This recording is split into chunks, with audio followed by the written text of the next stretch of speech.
My husband will be watching CNN and he'll say, oh, see this. I said, no, no, no, no. These people got paid already. I need to go get study so I can get paid. The 5 pillars of prosperity is what I use every day in my life. And I had questions about it, so I thought, okay, you want to know? Then follow me. Here it is. So as you know, I have the book, it's published. It's called The 5 Pillars of Prosperity. It's right here, as you can see. And it talks about the pillars and what they do for you. I promise I'd go through each of the pillars in this video to help you figure it out. I also have a seminar starting, but anyway, let's do this. My name is Tessa-Marie, and welcome to my YouTube channel, where you'll find the answers to life's true happiness and success. Subscribe to my channel so you can be notified when videos of this nature are released. Yes. Living a fulfilled life requires that you apply the 5 pillars to your life, your everyday life, and you embrace them and work with them. And the 5 pillars of prosperity are these qualities we have: emotional, mental, physical, spiritual, and financial. So yesterday we talked about emotional. Today we're talking about mental prosperity. And when I describe mental prosperity, I'm not talking about just being a smart person and winning and success and because of your mental everything. No, it's more than that. Your mental prosperity actually takes you from childhood until the day you die. Along the way, it keeps increasing. And along the way, it can keep decreasing. So you started as a child and it goes up, and I guess it peaks and then it comes down. The aim is to have it steady throughout your life. And it is the ability to always be able to recall what you know you have studied and you have worked at any time in your life and apply it, especially as you're going down the curve in age. But you should keep your mental high. So it is really being able to recall and apply it appropriately in the right context. So you know, to do that though, you have to be constantly be on a learning curve. You cannot have fear of trying to learn something new. An occasion comes up, a situation comes up at work, and because you're in your 50s, I'm going to retire, I'm not going to pick it up. Let me tell you something. I am 78 years old. And if I had that attitude at the age of 51, I would not have these certificates on the wall. Those certificates are what I had to start studying for at the age of 51.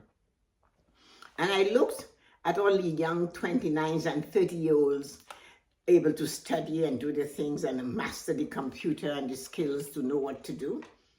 And I said, if I have to work, I'm going to learn. So I mastered the skill of navigating the system at TD Bank where I worked. And it was the most marvelous thing. TD Bank paid for me to go to school, and all I had to put was my own time.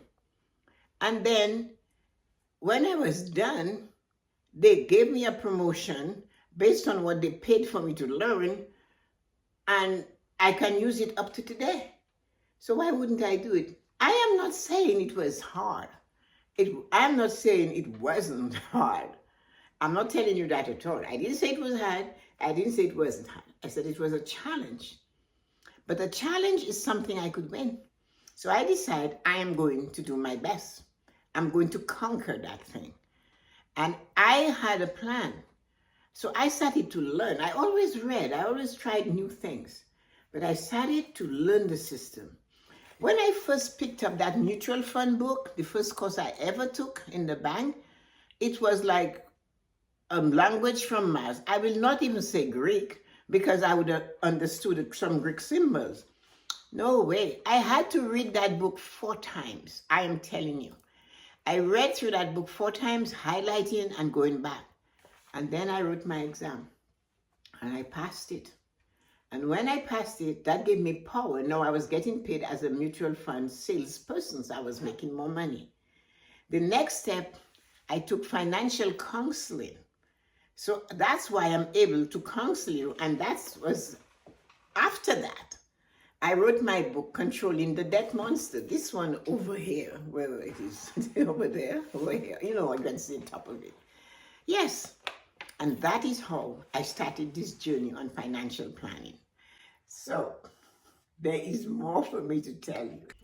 If you're looking for someone to be a speaker at any of your events that you're planning, get in touch with me. My email address is right here, and you can contact me, and I would love to give you more about making life choices to you or any of the topic on living a fulfilled life. Have a great day. So after I did the financial counseling, I decided, why not? I'm already in my 50s. I might as well do certified financial planning. They were paying for it. I jumped in, and they don't even let you, frame your own diploma. It goes to them, and they frame it. They make you feel so important. I said, I am doing this. 9 courses. It was 4-hour exams, 2 assignments per course. But I did it. I had a plan. I wanted to make more money. And that meant I would have to come down here, go to my office at the back. At 6 o'clock, my book in my hand that was thicker than my head, and my pot of tea, a bag of raisins, and some cheese. My husband would be watching CNN, and he would say, oh, see this? I said, no. These people got paid already. I need to go get study so I can get paid. And off I went. I did an hour every day, and I marked down those hours one day at a time. And when there was a holiday, the next day I would add 15 minutes to the hour. And I did that, and I studied, and I got it. Then in 2002, I wrote the book, Controlling the Debt Monster. If I hadn't applied this, that was the second book I wrote. The other one was just a fun book, right? Not very fun, but it was a little thing. And I wrote the book. I remember my manager saying to me, why are you writing a book about finance? Do you know how many financial books are there?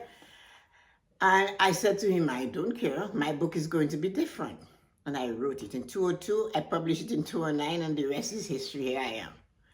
So when I retired, I was able to use the information from that book to work at a company in Toronto called JVS, Jewish Vocational Services, where I taught financial literacy, or I facilitated that. And I traveled all through the city at all non-profit places, libraries and schools, and doing it. I never stopped. I still haven't stopped. I write books. I wrote the goal setting journal, the gratitude. From that I learned, I started to develop, keeping my mind sharp. Today I am 78 years old, and I just finished writing that book, The 5 Pillars of Prosperity, and I have a couple of them, other books on the way. And I can recall what I studied in 1997 and apply it to help people today. So that is what mental prosperity is, keeping your mind sharp, remembering what you learn, constantly learning, doing things to learn, having good sleep, eating properly, taking vitamins that will help to stimulate the brain cells, taking chances. I climbed the bridge in Sydney. I went up Mont Blanc. I went to Machu Picchu in Peru.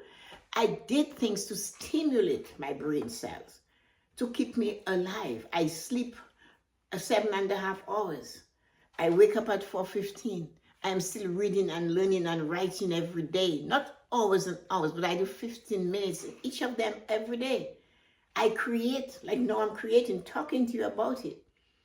I don't know, but I am keeping ahead of the aging process of my brain, because that I need to be able to do things for myself mentally. I started using my left hand to brush my teeth, comb my hair, do things with my left hand, pick things up, open jars. I practice it. I'm practicing to write my name with my left hand. That's what I mean. I found myself now using my left hand more often than my right hand, because my mind now is responding, my subconscious mind. Everybody's in tune with this, but it takes time. So that is part of embracing. I go for long walks. That helps me. So that is what I mean by embracing the 5 pillars of prosperity to live a fulfilled life. It's very easy to do, and it's also very easy not to do. But you need to have a goal. You need to be follow the 5 P's, like my father said. Proper preparation prevents poor performance. I want my brain to function at high performance. I have to properly prepare my brain so it performs properly. 5 P's. Proper preparation prevents poor performance. So you have to do those things for the sake of mental prosperity. And that is what I mean. We make sure we do those things so that we keep our brain healthy. And have a good day. Tomorrow we'll talk about the pillar of physical prosperity. Have a great day. Talk to you soon. If you like this video, just hang on. More videos of that type are coming your way. And don't forget to subscribe to my channel. The more subscribers we have, the bigger the content and the guests would come. So have a marvelous and amazing day.